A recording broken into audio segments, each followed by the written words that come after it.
kembali lagi bersama saya Nur Aini, NIM E 2019 22-23 semester 4 dari kelas Ekonomi Syariah 5 Fakultas Ekonomi dan Bisnis Islam. Pada video kali ini saya akan menanggapi materi yang telah disampaikan oleh Bapak Dr. Abdul Wadud Nafis LC MEI selaku dosen pengampu mata kuliah Peradaban Islam dan Islam Nusantara. Video kali ini saya akan membahas mengenai pembentukan peradaban Islam periode kenabian.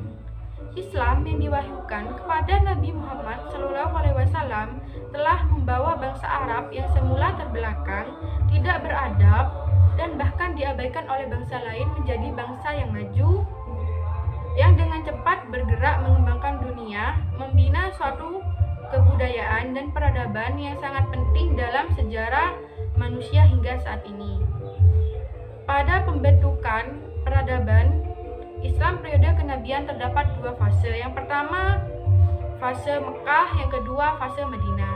Fase di Mekah terdapat beberapa tahapan, diantaranya metode dakwah Nabi Muhammad SAW ada tiga. Yang pertama rahasia, di mana dakwah ini dimulai dari keluarga dan sahabat. Yang kedua terang-terangan di Mekah. Yang ketiga terang-terangan di luar Mekah. Selanjutnya konten dakwah di Mekah. Yang pertama pendidikan tauhid dalam teori dan praktek. Konten ini tentang mengesahkan Allah, bahwa Allah satu dan yang berhak disembah hanya Allah semata.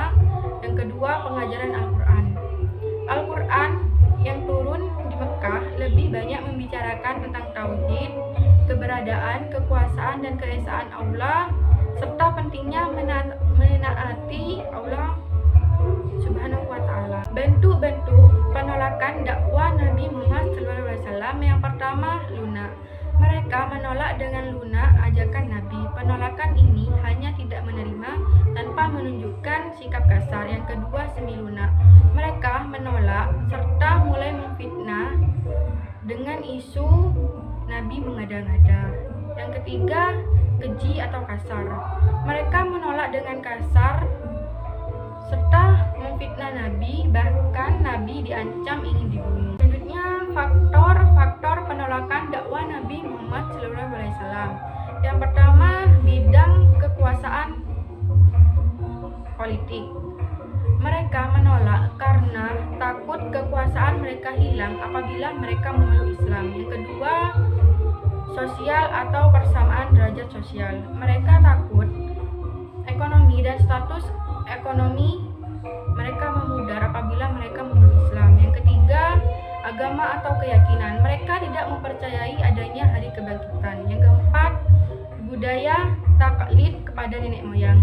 Mereka berkeyakinan bahwa agama nenek moyang yang benar, yaitu menyembah berhala. Yang kelima ekonomi.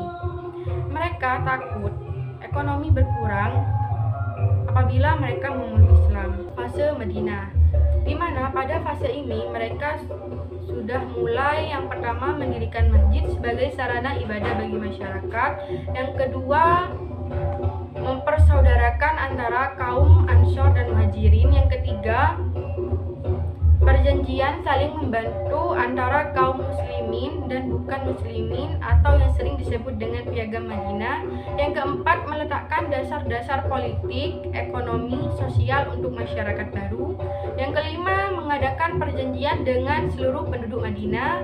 Dan yang keenam memperkuat kekuatan militer. Pembentukan peradaban Islam pada masa kenabian, diantaranya yang pertama Madrasah Ilmiah atau Madrasah Al-Arqam, Madrasah Masjid Nabawi. Yang kedua Nabi Muhammad SAW sebagai pemimpin. Yang ketiga penerapan syariat Islam. Yang keempat pemeliharaan Al-Quran. Yang kelima peningkatan harkat dan derajat wanita. Yang keenam pengajaran baca tulis. Yang ketujuh pembangunan masjid. Yang kedelapan perkembangan sastra. Yang kesembilan penghapusan perbudakan.